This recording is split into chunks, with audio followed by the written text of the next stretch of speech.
जय मसीह भाई और बहनों, अगर आपको मेरा वीडियो पसंद है तो एक लाइक करके मुझे सपोर्ट करिए भाई लोग। और हाँ, चैनल को सब्सक्राइब करना बोले तो चलते हैं, वीडियो स्टार्ट करते हैं।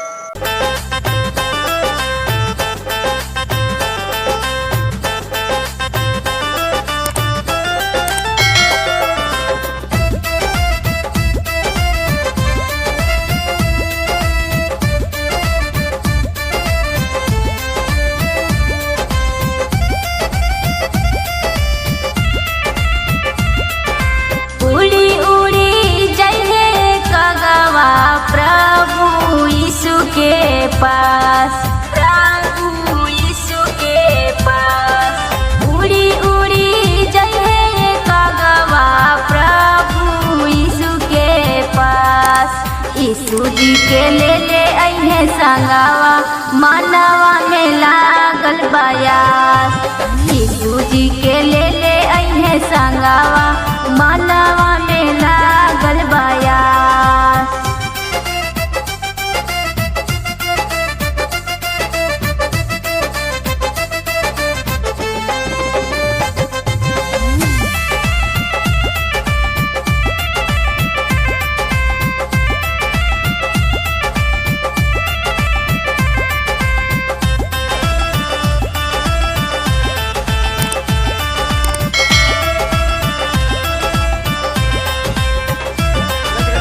यीशु जी के दर्शन पावेला मनवा रहेला उदास, मनवा रहेला उदास। यीशु जी के दर्शन पावेला मनवा रहेला उदास।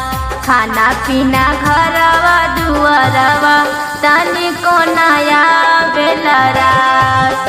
यीशु जी के ले अइहे संगावा मनवा में लागल